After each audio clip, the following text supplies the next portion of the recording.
Mga kababayan, magandang araw. So ang pag-usapan natin ngayon ay patungkol sa mga incentive ng nagtatrabaho sa gobyerno. Incentive sa Bureau of Custom, incentive sa mga uh, WH, BWH ba yun? Sa mga barangay health worker. Barangay health worker, BWH. Mga incentive nila, lalo na ang tinutukoy ko ng BSW na dito sa Northern Samar, hindi pa daw nabibigay sa kanila. Bakit? Sa custom naman, Bureau of Custom, marami kayong pera, marami kayong pera, pero bakit hindi nyo maibigay sa tao? Sinasabi nyo, huwag nang bigyan itong mga tao ko dito. Kasi halos naman magnanakaw, halos naman nakaka-sideline. Di lalo silang nagsa-sideline. Lalo sila nagsa-sideline.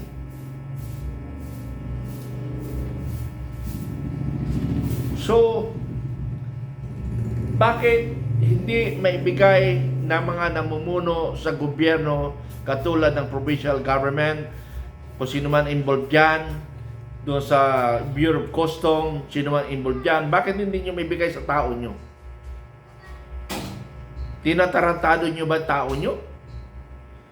Sasabihin ninyo na wala naman silang kakayahan dyan, kahit anong gawin nila. Pero hindi nga tama eh. Ang nasa gobyerno, ang tawag dyan, service. Serbisyo publiko. Hindi nyo ginagawa ang serbisyo publiko. I'm sorry for my word, mga kaibigan. Sa Bureau of Custom, maraming pera sila. Sabi nga nung isang officer dyan sa Bureau of Custom, weekly, nagre-report siya kay Marcos, weekly. Nagbibigay siya ng pera sa Malacanang. Kasi daw gagamitin daw sa housing. Pangalawa, kasi para maging popular ang kanilang anak na panganay ni Sandro. Biruin yun Kung pa lang yun almost 6 months yata yun. Sinabi sa amin kasi that time malakas pa kami sa administrasyon. Talagang kinakatakutan yung grupo namin. Bandang huli, wala na. Ginawang laruan na lang ni BBM, ni Pangulong Marcos. Pero sa palagay ko, hindi naman siya nag-decide doon, yung First Lady. Ngayon, hindi na nako-controversial ang First Lady kasi hindi na pumapapil. Kung na siya, siguro sabi ng advisor, Madam, tahimik ka na lang. Total, ikaw naman Total, sunod-sunuran naman sa iyo ang asawa mo eh. Di ba? Sunod-sunuran naman ang asawa mo sa iyo eh. Bakit mo pa kailangan magpa-social media, magpasikat yan? Lalo ka makontroversial, lalo tayo mapapahamak. Kaya-kaya mo ang asawa mo, sinisipan mo nga asawa mo, sinasampal mo nga asawa mo eh. Sa harap ng mga tauhan mo, di ba? Kaya-kaya mo yan. So, ito naman si Gaga, ginawa niya, silent na lang siya. So, mga kababayan ko, sana naman magserbisyo tayo ng totoo. Ibigay nyo na yung mga insentibo ng inyong mga tauhan sa BSW ng Northern Samar, sa Bureau of Custom. Ang dami nyong pera pero hindi nyo mabigyan ang tao nyo. Hinihintay nyo lang magnakaw. Kaya pag nagnakaw, hindi nyo na naimbestigahan kasi magnanakaw kayo parehas eh. Parang ganito, I'm sorry PGMC. Gagawin ko kayo example. I'm sorry, Commodore Cases. Kilala kita. Tunay kang nagsiservisyo sa bayan. Pero dangan nga lang, yung sistema at nasa likod, baka mayroon nakatutok na kutsilyo sa iyo. Sorry, Commodore Cases, kilala kita, alam ko yung gusto mong serbisyo, pero hindi mo kayang mag-isa lang. Maraming ungas sa PGMC na mga civilian employee at sundalo. Kasuhan nyo ako. Kasi naka-ready lahat yung magtitistigo sa inyo. Kasi sinabi ko, kaya nyo ba akong tistiguan? Hire mo, isang PFC, pag nagtrato sa mga retired Master Sergeant, bastos, ano pangalan? PFC Ramirez yata yun.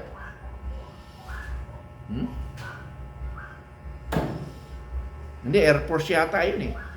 Kaya itusi. Tama ba yun, itusi?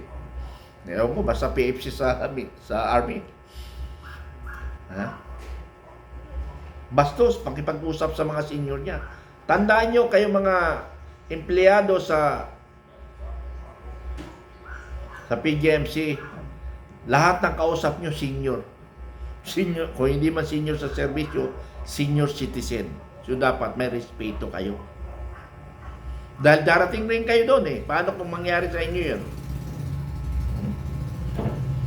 May mga officer pa dyan. Ha? Nung hiningi ko ang pangalan ng officer, ayaw ibigay. Pati yung mga sundalong, mga retired na inutusan ko, natakot rin. Anong klase na? Lahat na lang ba tayo natakot? Wala ba tayong prinsipyo na sundalo tayo eh? Bakit natakot tayo? So, ibig sabihin yung tapang natin eh. Dahil binayaran kayo, sinisweldohan kayo ng taong bayan, nagtapang-tapangan na lang tayo, na ngayon wala tayong kinatakautan matanggal sa serbisyo, na magsalita, because this is our right, natakot kayo. Oh, tignan mo, ang daming tumatawag sa akin. Pero iilan lang yun nagbibigay ng feedback. Tandaan nyo, yung feedback nyo kasi sa akin, nagkakaroon ako ng analysis kung ano ang nangyayari. Pero salamat naman yung nagpi-feedback sa akin, nakakatulong yun. Hindi ko kailangan, baka hindi kayo ng feedback dahil maghihingi ako sa pera ninyo. Baka ganun ang utak ninyo. Taka, ang dami nang natulungan natin pero never ako nanghingi. Never ako nanghingi.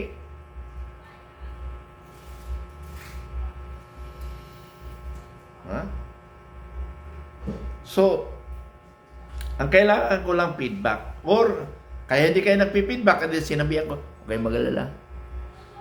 Ilalabas ko yung pera nyo, kaya huwag ka na kayo magsumbong kay Colonel Mitran. Kaya pag nagsalita kayo, mga nakikinig ngayon, huwag nyong gagamitin pangalan ko, lalong mababadsat yung pangalan mo. Magsisikreto lang kayo. Alam ba, yung sinasabi ko na videoan nyo, na natatakot kayo, yung voice message na lang, yung sa messenger. Para marinig lang ang usapan, para magiging ebidensya natin. Walang violation sa batas yun. Because that is part of security. Now, kung nag-uusap tayo ng personal tayo nag-uusap, magkakaibigan tayo, tapos binidyo ko na hindi niya alam, pambabastos yun. Pero, wala kang violation sa batas. Binastos mo lang yung kaibigan mo. Ganun lang yun. Hindi mo kaibigan yun eh. Transaction yun eh. So, we need to have an evidence. Hindi yun pambabastos kung hindi. Security mo lang yun. Kung totoo ba yung sinasabi nila o hindi. Ganun lang yun. Ebidensya ngayon. Kasi nga yung video ngayon, yung voice message, that is now part of your evidence. Paano ngayon, pag susumbong kayo, sir, ganito. Ginawa nyo naman akong marites, susumbong kayo sa akin, hindi ko na pwedeng gamitin yung sumbong ninyo. Kung hindi, dito na lang sa vlog. In general lang yung sinasabi ko. Kasi nga, kwento nyo lang yun, kasi parang marites lang yun. Although sabihin natin na totoo yun, kung hindi naman kayo lilitaw, hindi magiging totoo yun. So, simple lang hiningi ko eh. Sorry Simple lang hiningi ko, magkaroon kayo ng video para ma-analyze natin, para matulungan natin ang kapwa natin, pensioner. Ganun lang mga kaibigan. Tulungan natin ang ating kababayan na inaapi ng ating kapwa kababayan. So yun ang mga kasama. Maraming salamat. Yung incentive ng Northern Samar BSW, ibigay nyo na. Punduhan nyo na. Bakit hindi na punduhan? Hindi nyo na-priority. Ang ibig sabihin, hindi nyo pina-priority. Although mahirap magkaroon ng pundo, pero dapat i-priority para ang tao nyo maging masipag. O ayaw nyo mabawas ang budget ninyo sa national government or sa provincial government. The same with sa Bureau of Custom, ilang activities lang yun, kaya yung ma-recover yun. Nagdadala nga kayo sa Malacanang ng malita-malita na pera Tapos sa tao nyo, hindi kayo makagawa ng paraan. Anong klaseng pagsiservisyo naman yan? Kaya nakakabusit minsan sa gobyerno 40 years ako sa government, baka akala nyo. Pero hanggang ngayon, I retired 2014. Ngayon, 2026, continue pa rin ako. Nung ako yung nasa active, corruption pa rin at communism ang aking pinaprimary na maging trabaho. Maraming kapwa-officer ko, galit sa akin pag binabawala ko. Isang dahilan yan, kaya ako na-relieve. Dahil binabawalan ko ang automatic deduction. Kung nagpapautang kayo, ay di, huwag nyo nang gamitin yung finance sergeant. Abangan nyo na lang yung mga nunungutang diretso-diretso bayad, hindi yung automatic deduction nyo. Tuloy, may balita pa nga ako, 3 times nang papadidak. Bayad na, sisingilin pa. Wala nagawa yung kapgo. Wala nagawa yung sundalo. Ay, grabe na. Okay, maraming salamat na lang. Yun na lang. At least, magkaroon kayo ng idea na mula pa sa serbisyo ako, bumabanat ako sa anti-corruption. Ha? Malinis ang konsensya ko, mga kaibigan. Kaya ako ang may karapatan sa anti-corruption. Dahil malinis ang konsensya ko. Pero ang masaklap, muntik na ako madisgrasya sa corruption sa 70,000 lang. Because maas ko sa tao, yun pala tao ko, patulog-tulog, negligence, o talagang ginawa niya talaga, damay ako, muntik nang hindi makaretire, di ba? Kasi kung marunong ako magnakaw, hindi ako matcha-charge. Tingnan mo yung marunong magnakaw sa gobyerno. Hindi na sa charge. Kasi marunong magnakaw. Pero hindi marunong magnakaw, that's a charge yun. Tandaan nyo yun. Okay, yun na lang mga kaibigan. Maraming salamat.